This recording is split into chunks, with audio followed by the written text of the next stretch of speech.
Hi friends, ఎలా ఉన్నారు? ఓంకారం కార్యక్రమానికి స్వాగతం.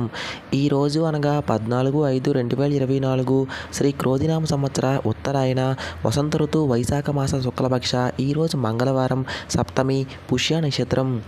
ఈరోజు గురూజీ గారు మనకి తెలియజేసిన యోగక్షేమం ఆయుర్క్షేమం, ఈరోజు ఉదయం ఆచరించవలసిన పూజ, ఈరోజు జపించవలసిన మంత్రం, అలాగే ఈరోజు మంచి మాట ఏమిటో ఇప్పుడు వీడియోలో క్లియర్గా ఎక్స్ప్లెయిన్ చేస్తాను. స్కిప్ చేయకుండా వీడియో మొత్తం జాగ్రత్తగా చూడండి. ఈరోజు ఒక ప్రత్యేకమైన రోజు. అదేంటంటే ఈరోజు ఓంకారం 3000 ఎపిసోడ్ కంప్లీట్ చేసుకోబోతుంది. అంటే ఈరోజు ప్రసారమయ్యే ఈ 14వ తేదీన ప్రసారమయ్యే ఈ ఎపిసోడ్ 3000వ ఎపిసోడ్. ఈ 3000 ఎపిసోడ్ సందర్భంగా గురూజీ గారు మనందరికీ ధన్యవాదాలు తెలియజేయడం జరిగింది. మనం కూడా ఓంకారం టీం వాళ్ళందరికీ, గురూజీ గారు వాళ్ళందరికీ ధన్యవాదాలు తెలియజేసుకుందాం. ఇన్ని రోజులు మనకి ఎన్నో విషయాలు తెలియజేస్తూ వచ్చారు కాబట్టి ఈ కార్యక్రమం మరింత సక్సెస్ అవ్వాలని మనందరం కోరుకుందాం. అయితే ఈ సందర్భంగా గురూజీ తన అనుభవాన్ని, తన సంతోషాల్ని మనతో పంచుకున్నారు. అవన్నీ ఏమిటో మనం మంచి మాటలో భాగంగా తెలుసుకుందాం. అయితే ఈరోజు మంత్రబలంలో భాగంగా దేవి అమ్మవారి నామస్మరణ చేయాలి.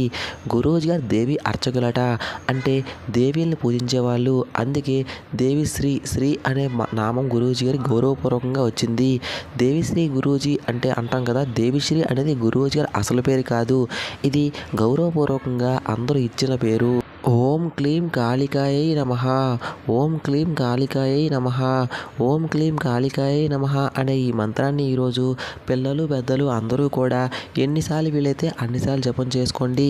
అమ్మవారి అనుగ్రహం కోసం అందరూ జపించండి. వీలైన వాళ్ళందరూ కూడా స్క్రీన్పై మనకి గురూజీ గారు కనిపిస్తున్నట్టుగా ధ్యాన ముద్రలో కూర్చొని మంత్రాన్ని 108 సార్లు జపం చేసుకోవడం వలన మనకి విశేషమైన శక్తి ప్రాప్తిస్తుంది. మంత్రబలం యొక్క ప్రభావం మనపై కనిపిస్తుంది. చక్కని మంత్రం. ఇక ఈరోజు ఉదయం పూజలో భాగంగా మనం వెంకటేశ్వర స్వామి వారిని పూజించాలి. మన ఇంట్లోనే వెంకటేశ్వర స్వామి వారి విగ్రహం కానీ ఫోటో కానీ ఉంటే చక్కగా స్థాపించి మన పూజ గదిలో పూజ చేసుకోవచ్చు. స్వామివారి ముందు కొబ్బరి నూనెతో కానీ విప్ప నూనెతో కానీ దీపాలు వెలిగించండి. అలా దీపాలు వెలిగించి వెంకటేశ్వర వజ్ర కవచం పారాయణం చేసుకోవాలి. అలా పారాయణం చేసుకున్న తర్వాత బిల్వదళాలు తీసుకొని ఆ బిల్వదళాలతో ఒక మాల తయారు చేసుకోవాలి. ఇప్పుడు ఆ మాలను స్వామివారికి సమర్పించండి. చక్కగా బిల్వదళాల మాల సమర్పించిన తర్వాత, ఒకవేళ బిల్వదళాల మాల సమర్పించలేకపోయినా, బిల్వదళాలు దొరకకపోయినా, మనం సువాసన భరితమైన పత్రాలు అంటే దవనం, మరుగం లాంటి పత్రాలు ఏమైనా ఉంటే వాటితో మాల తయారు చేసి స్వామివారికి సమర్పించుకోవచ్చు. అలా సమర్పించుకొని పూజ చేసుకోవచ్చు. అలాగే ఈరోజు నైవేద్యంగా తెల్ల నువ్వులు మరియు బెల్లం కలిపి నైవేద్యంగా పెట్టి చక్కగా యథాశక్తి సంకల్పం చేసుకొని పూజ చేసుకోవాలి. ఆరోగ్యం కోసం కానీ, ఉద్యోగం కోసం కానీ, ఆర్థికంగా అభివృద్ధి అవ్వడం కోసం కానీ, అప్పుల బాధలు తీరడం కోసం కానీ సంకల్పం చేసుకొని పూజ చేసుకోవచ్చు. అయితే ఇతర ల్యాండ్ కానీ ఇల్లు కానీ సేల్ అవ్వాలన్నా కొనాలనుకున్నా మనం ఆ ప్రదేశంలో నైవేద్యంగా పెట్టిన ఈ తెల్ల నువ్వులు ఉన్నాయి కదా, ఆ నువ్వులు కొన్ని వేసి రావడం వలన తప్పకుండా త్వరలోనే ఆ ల్యాండ్ కానీ ఇల్లు కానీ సేల్ అవుతుంది. సేల్ అవ్వడం కోసం అలా చేయండి. మిగిలిన వాళ్ళందరూ కూడా ప్రసాదంగా స్వీకరించండి.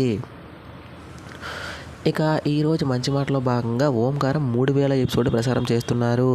గురూజీ తన ఆనందాన్ని, అనుభవాన్ని మనందరికీ తెలియజేసుకున్నారు.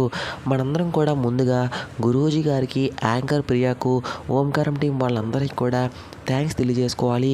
కంగ్రాచులేషన్స్ తెలియజేసుకోవాలి. ఎందుకంటే వాళ్ళు ఎన్నో కఠినమైన కష్టాల సమయాల్లో కూడా చక్కగా కార్యక్రమాన్ని ప్రసారం చేశారు. గురూజీ గారు మనకి అన్ని విషయాలు తెలియజేస్తారు. ఇక యాంకర్ ప్రియ ఓంకారం కార్యక్రమాన్ని ముందు నడిపిస్తూ ఉంటుంది. దానితో పాటు కెమెరామ్యాన్స్ కానీ, లైట్ సెట్టింగ్ టీం కానీ, ఎడిటింగ్ టీం కానీ ఇలా ఎంతోమంది ఉంటారు. వాళ్ళందరూ కూడా చక్కగా పనిచేస్తున్నారు కాబట్టి ప్రతిరోజు కూడా మనం టైంకి ఓంకారం కార్యక్రమాన్ని టీవీలో చూడగలుగుతున్నాము. అయితే ఎన్నో కష్ట సమయాల్లో కూడా, అంటే కోవిడ్ లాంటి సమయాల్లో కూడా ఒక్క ఎపిసోడ్ కూడా ఆగకుండా ఓంకారం ప్రసారమైంది. ఎందుకు? ఆ సమయంలో గురూజీ గారు బెంగళూరు నుంచి హైదరాబాద్ రావడం కుదరలేదు. అప్పుడు ఈ టీం వాళ్ళు హైదరాబాద్ నుంచి బెంగళూరు వెళ్ళి బెంగళూరులోనే అక్కడ గురూజీ గారు ఉండే ప్రదేశంలోనే కెమెరా సెట్టింగ్ చేసి, లైట్ సెట్టింగ్ చేసి, అక్కడే షూటింగ్ చేసి మనకి కార్యక్రమాన్ని ప్రసారం చేయడం జరిగింది. ఇలా ఎన్నో కఠినమైన సమయాల్లో కూడా చక్కగా ఓంకారం కార్యక్రమాన్ని అందరూ కలిసి ప్రసారం చేసి మనకి అందించడం జరిగింది. కాబట్టి వాళ్ళందరికీ మనం ధన్యవాదాలు తెలియజేసుకోవాలి. గురూజీ గారిని ఎవరైనా సరే మీరు జీవితంలో పెద్దగా ఏదైనా సాధించారా అంటే అవును ఓంకారం కార్యక్రమం ద్వారా సాధించారని చెప్తారట. అంటే జీవితంలో పెద్దగా మనం ఏదైనా సాధించాలంటే ఆ గమ్యాన్ని మాత్రమే గుర్తుపెట్టుకొని దారిలో ఎన్ని ఆటంకాలు వచ్చినా సరే మనం పట్టించుకోకుండా ముందుకు వెళ్ళాలి. అలాంటప్పుడే మనం సాధించగలుగుతాము. గురూజీ ముందుగా తెలుగు కూడా సరిగ్గా రాలేని సమయంలో ఓంకారం కార్యక్రమంలోకి వచ్చారు. అప్పుడు తెలుగు మాటలు సరిగ్గా రావు. అలాగే గురువు చెప్పిన విషయాలు కొంతమందికి అర్థం కాకపోవడం వలన ఎంతోమంది ట్రోల్ చేశారు. ఇప్పటికి కూడా గురూజీ గారి కోసం చాలామంది అవహేళన చేస్తారు, చెడుగా మాట్లాడతారు, తప్పుగా మాట్లాడతారు, ట్రోల్ చేస్తూ ఉంటారు. ఇలాంటివన్నీ కూడా పట్టించుకోకుండా ఈ ఆటంకాలన్నీ పట్టించుకోకుండా ముందుకు వెళ్ళడం వలనే ఈరోజు షో ఇంత సక్సెస్ఫుల్ అయింది.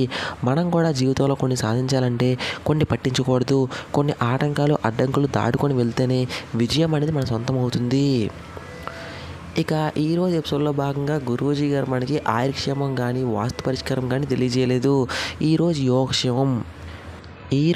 యోగక్షేమంలో భాగంగా మనం ఈరోజు సాయంత్రం జపా కుసుమ పుష్పం తీసుకోవాలి. జపా కుసుమ పుష్పం అంటే ఎర్రమందార పుష్పం. అలాగే దానితో పాటుగా రెడ్ షుగర్ క్యాండీ చిన్నపిల్లలు తినడానికి మనం ఇస్తూ ఉంటాం కదా, షుగర్ క్యాండీస్ అంటాం. అది ఎరుపు రంగులో ఉండే షుగర్ క్యాండీ తీసుకోండి. తెలుగులో మనం కలకండ అంటూ ఉంటాము. ఎరుపు రంగు కలకండ అది తీసుకోవాలి. ఇప్పుడు మనం చక్కగా దుర్గాదేవి అమ్మవారి ముందు ఆవ నూనెతో 2 దీపాలు వెలిగించాలి. అలా వెలిగించి చక్కగా ఎర్రమందార పుష్పాలు సమర్పించి నైవేద్యం సమర్పించాలంటే రెడ్ షుగర్ క్యాండీని నైవేద్యంగా సమర్పించండి. దానితో పాటు ఎర్ర అక్షంతలతో అర్చించి అమ్మవారిని పూజించాలి. పూజ మొత్తం అయిపోయిన తర్వాత ఆ ఎర్ర అక్షంతలు కొంచెం తీసుకొని కొన్ని తులసి కోటలో వేయాలి, కొన్ని మన ఇంటి సింహద్వారంపై వేయాలి, మరికొన్ని తీసుకొని మన ఇంటి కుటుంబ సభ్యులందరి తలపైన వేసుకోవాలి. ఇలా చేసుకోవడం వలన మనపై ఏమైనా దృష్టి దోషాలు ఉంటే ఆ దృష్టి దోషాలు నెగిటివ్ ఎనర్జీలు అన్నీ కూడా దూరం అయిపోతాయి. అలాగే సంకల్పం చేసుకొని పూజ చేసుకోవడం వల్ల సంకల్పం తప్పకుండా నెరవేరుతుంది.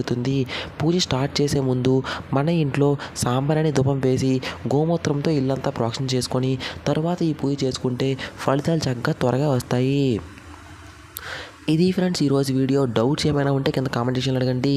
వీడియోని లైక్ చేయడం అసలు మర్చిపోయి తెలిసిన వాళ్ళతో వీడియో షేర్ చేయండి. Thank you.